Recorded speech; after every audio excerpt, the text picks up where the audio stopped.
Assalamualaikum warahmatullahi wabarakatuh. Mohon izin memperkenalkan diri. Saya Farhan Ali Hasbi, NRP 50012011089. Saya berasal dari Departemen Fisika tahun masuk 2020 dan saat ini berada di kelas Metode Eksplorasi Geofisika A bersama Bapak Syaifuddin. Kali ini saya ingin menjelaskan tentang MEG, nantinya ditinjau dari dua bab. Bab yang pertama adalah berkenalan dengan geofisika, lalu yang kedua adalah struktur dalam bumi. Nah, yang pertama, berkenalan dengan geofisika. Geofisika secara pengertian adalah tentang bagaimana kita mempelajari bumi menggunakan pendekatan prinsip-prinsip ilmu fisika. Nah, kita tahu bahwasanya fisika itu merupakan salah satu akar ilmu yang menjadi dasar bidang keilmuan lainnya. Di samping fisika, ada kimia, biologi, dan juga geologi. Nah, seperti ini kira-kira hierarki piramida dari akar ilmu yang ada di dunia saat ini. Nah, di mana ada keterkaitan antara geologi dan juga ilmu fisika itu sendiri, yang kemudian dinamakan dengan geofisika. Lalu, uh, sebenarnya ada apa sih antara geologi dan geofisika? Nah, kalau geologi itu adalah suatu ilmu yang memakai pendekatan secara langsung. Kita nanti harus terjun ke lapangan untuk mengecek dan mengetahui suatu data.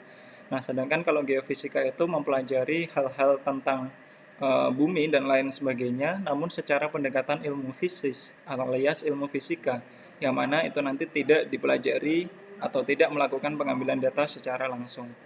Nah, untuk geofisika sendiri nantinya akan mempelajari bagian-bagian bumi secara ilmu fisisnya dan tidak secara langsung. Lalu melakukan penelitian berdasarkan data dan interpretasi. Nah, selain itu ada juga tahapan metode geofisika. Yang pertama itu nanti ada akuisisi data dan pengambilan data. Lalu yang kedua nanti ada pengolahan data. Lalu yang ketiga nanti, mohon maaf belum saya tuliskan, nanti akan ada interpretasi data alias pengambilan kesimpulan dari data-data yang sudah kita dapatkan. Nah, berikut ini ada contoh untuk metode survei geofisika yang diambil dari KIRE tahun 2020. Misalkan untuk metode seismik, parameter ukur yang kita gunakan adalah waktu tempuh gelombang seismik. Nah, sifat fisika yang dimanfaatkan di baliknya adalah densitas dan modulus elastisitas. Nah, selain itu ada juga contoh eksplorasi seismik. Di sini kita menggunakan truk yang dimana dia nanti akan menghadirkan suatu getaran yang kemudian getaran itu akan ditangkap oleh truk yang bertugas sebagai perekam getarannya. Di situ nanti kita bisa menentukan di mana letak gas, letak minyak, dan juga letak air. Nah, setelah ini kita akan masuk ke materi struktur dalam bumi. Kita tahu bahwasannya bumi merupakan suatu bentuk yang utuh, namun di dalamnya terdapat lapisan-lapisan yang banyak. Nah, lapisan pertama dari bumi atau gambaran umum struktur dalam bumi kira-kira diperlihatkan dalam gambar ini. Jadi bumi itu dari bagian luar nanti ada kerak bumi, lalu ada mantel, ada inti luar, lalu ada inti dalam. Nah, yang pertama adalah keras atau kerak. Kerak nanti memiliki sifat dan beberapa karakteristik ya. Sifat dan karakteristiknya kira-kira seperti ini. Dia itu paling tipis, lalu tebalnya hanya 5-70 km. Temperaturnya itu temperatur permukaan di mana kita hidup saat ini. Nah, lalu kerak ini menyumbang 1% massa bumi, tempat di mana makhluk hidup berada, bersentuhan langsung dengan atmosfer dan juga komposisinya terdiri atas batuan lepas dan juga tanah. Nah, kerak ini dibedakan menjadi dua. Yang pertama adalah kerak benua atau continental crust, lalu yang kedua adalah kerak samudra atau oceanic crust. Untuk kerak benua cenderung lebih kering, lalu strukturnya tidak terlalu rapat, berbeda dengan kerak laut yang dia itu berada di lautan, lebih tipis daripada kontinental, namun dia itu lebih rapat dan juga lebih padat. Lalu untuk lapisan kedua, itu ada yang dinamakan dengan lapisan mantel bumi. Mantel bumi itu memiliki beberapa sifat. Yang pertama adalah dia lapisan tertebal, hampir 2.900 km tebalnya. Bersuhu sekitar 870 hingga 220 derajat Celcius. Komposisinya meliputi lelehan batuan dan magma dan menyumbang 66% massa bumi. Jadi dia sangat-sangat besar dan sangat-sangat punya andil dalam berat bumi itu sendiri. Nah, yang ketiga adalah lapisan core atau inti bumi. Inti bumi nanti dibedakan menjadi dua.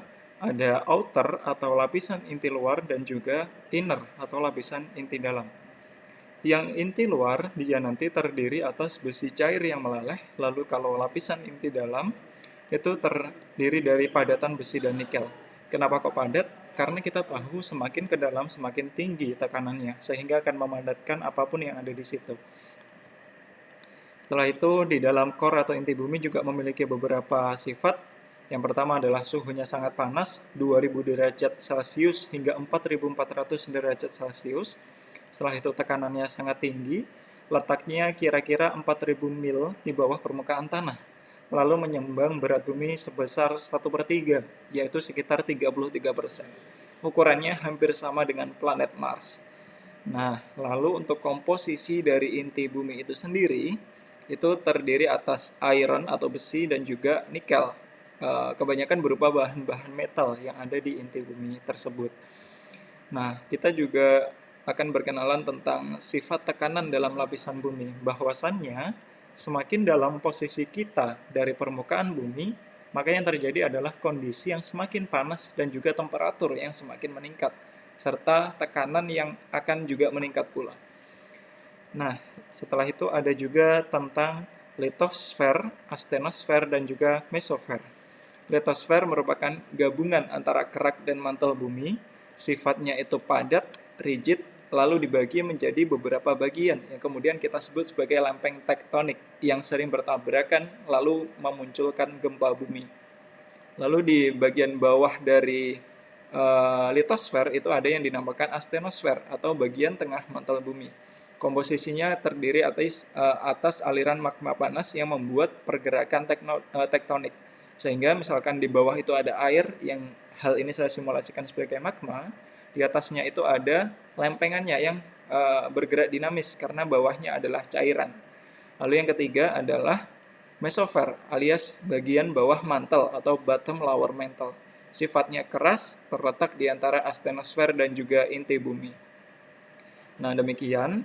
Lalu kita tinjau secara gambarnya di sini. Yang paling atas ada continental crust atau kerak, lalu di bawahnya nanti ada continental, ada oceanic crust.